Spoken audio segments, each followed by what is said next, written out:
ever meet face-to-face. We don't ever meet during the same time online. I've often used a live classroom like Blackboard Collaborate, but we're not going to use that this semester. So we're going to do it completely asynchronously. So here's the syllabus. That you can get to the syllabus from the ELC.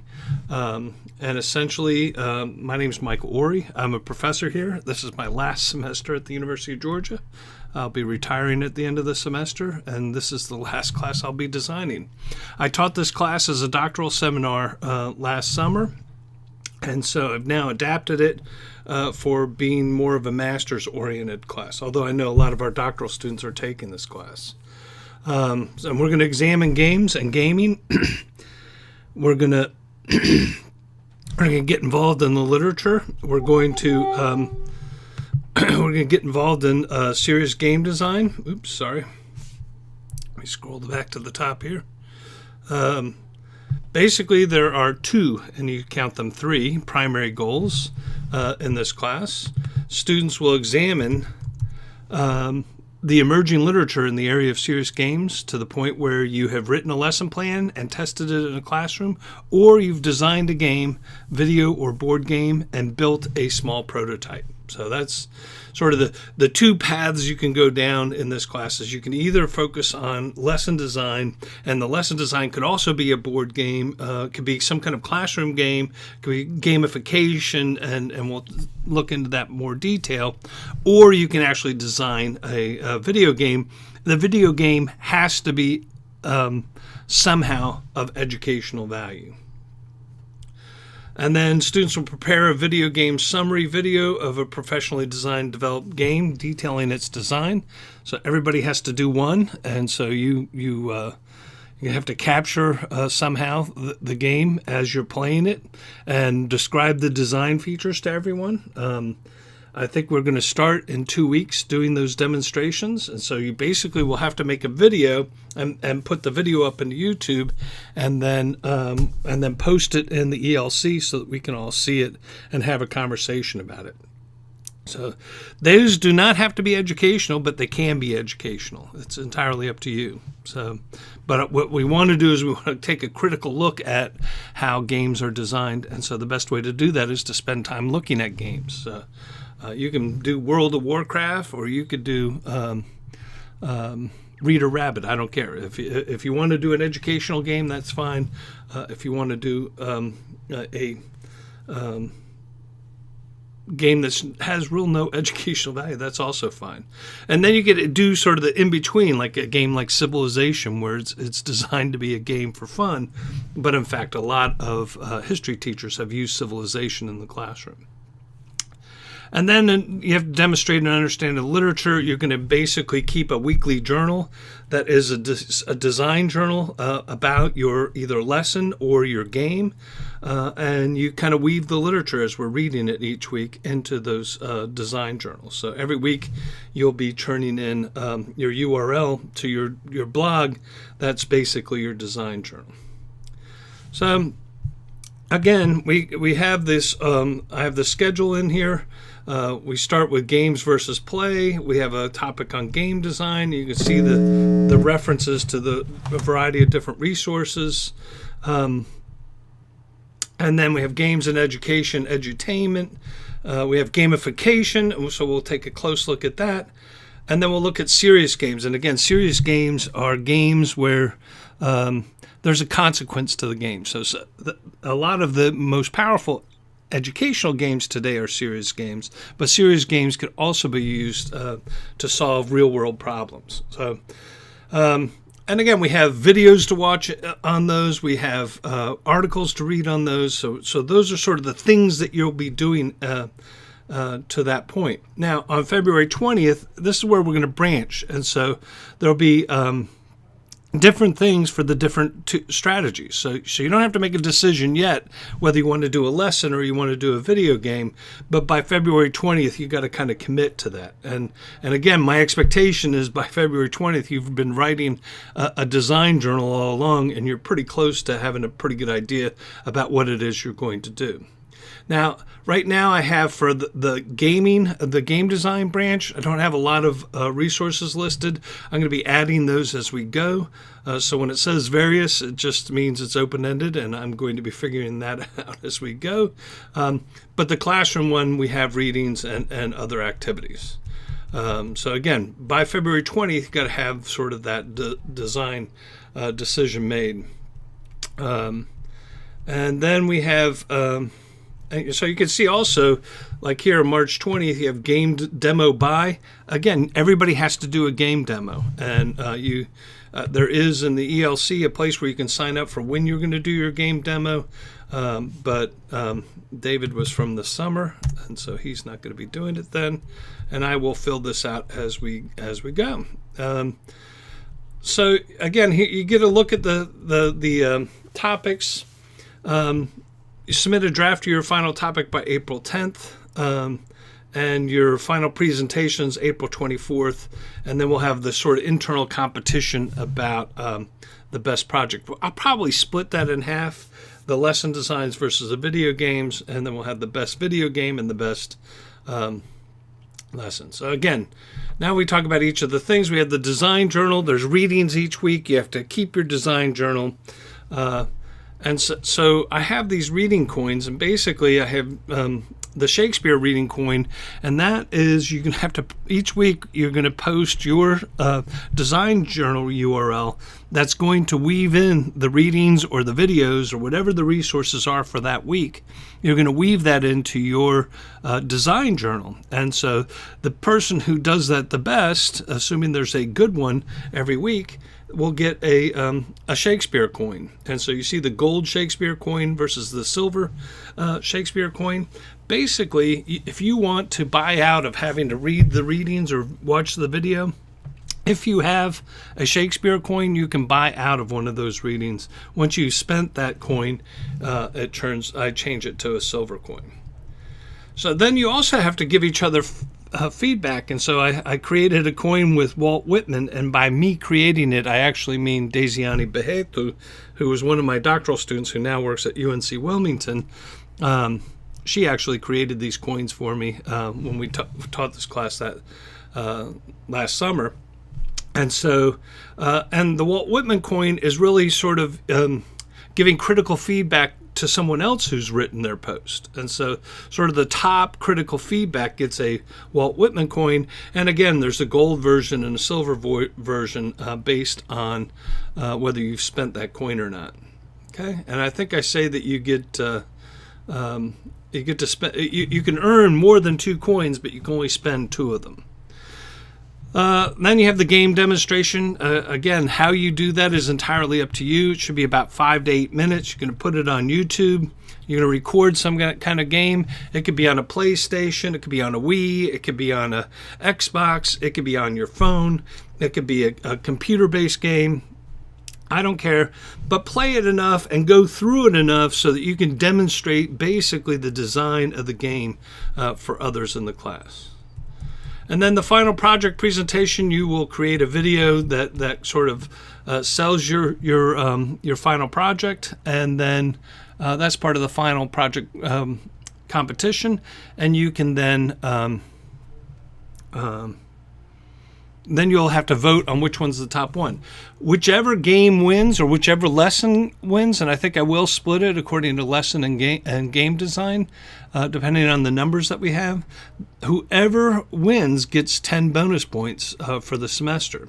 And whoever votes for that one who won also gets 10 bonus points. So it behooves you to take a careful look at each one of those videos. And if you're able to vote for the one that wins, even if you don't win, you can still get those 10 bonus points. So, and there's your course grades. There's 11 weekly postings, so there's 10 points for each one. Again, you're going to do that in some kind of a blog. You can do that in Weebly, Wix, WordPress, whatever blog you want to use. You have to do a game demonstration, the professional game demonstration. That's 100 points. Your final project, either or a lesson plan or the game pitch with a game prototype. is 100 points, and then lesson plan with results. So if you do the lesson plan route, my expectation is you're actually going to teach the class and you're going to get some feedback on it. If you're not currently a teacher and you're doing the lesson plan route, then you have to find somebody from the target audience to pretend like they're your students and test it out. So if you don't have kids in a classroom, then probably the game prototype's the best way to go. Then your project presentation and participation in the class, 500 points. And I'll divide that up where 93 and above is A plus. I'll put the grade scale on there, but basically my expectation is everybody is going to get an A in this class. So you better get an A. That's my expectation. All right, so let me try to translate this into the ELC. So let me go back up here, and we'll just take a look at, for example, games versus play. And so let me just jump over to the ELC. Again, you go to elc.uga.edu. You log in with your MyID, and so I've already logged in. And so I come over here. Here's all your different courses that you have. Of course, I've got probably more than most people. And the class here is 8400, so you click on 8400. You'll see your coin earnings and the topic for which you could earn those coins here in this table. But really where the bulk of it is in the content. So if I click on the content and I just click on, say, the syllabus, well, the syllabus gives me a link to the syllabus, and I can click on it, and it basically brings up the syllabus. So you can get to the syllabus that I was just going through. Oops, I got to change that link to the 8400 syllabus. All right, let me close that. And then you have the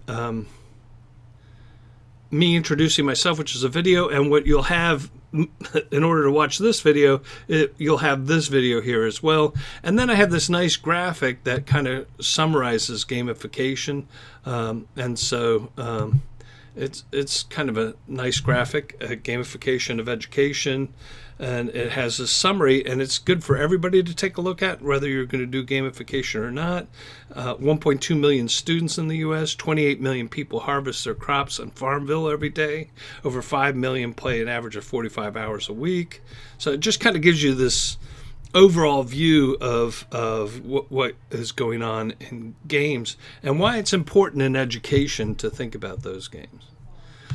I go back to the table of contents. Next week, we're going to be doing games versus play. You click on games versus play. You have the Jesse Shell on the game apocalypse. You have the McGonagall article. You have the definition of play, and you've got your week 1 assignment. And so the week 1 assignment is due January 16th at 5 p.m. This class is ostensibly on Mondays, although we'll never meet on Mondays unless you want to meet on Mondays. And so basically all the assignments are due on Mondays. So it's set up as if we had class on Mondays. So this week is, as Monday, January 9th is when you read the syllabus, and you get your WordPress site up, and you just kind of get ready. Now, next week is when class will begin.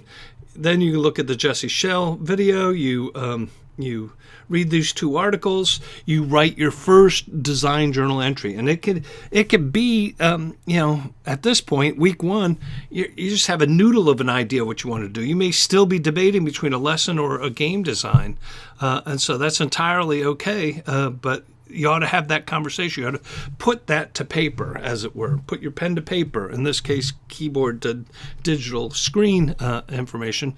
But post that up there, and then basically what you're going to do in week 1 is you're going to click on week 1, and it's going to allow you to, and of course I'm the instructor, so I see something different, but this will be where you can actually submit your assignment. And what you'll do is it's expecting a file, so just type the URL in a Word document and submit the Word save the Word document and submit the Word document.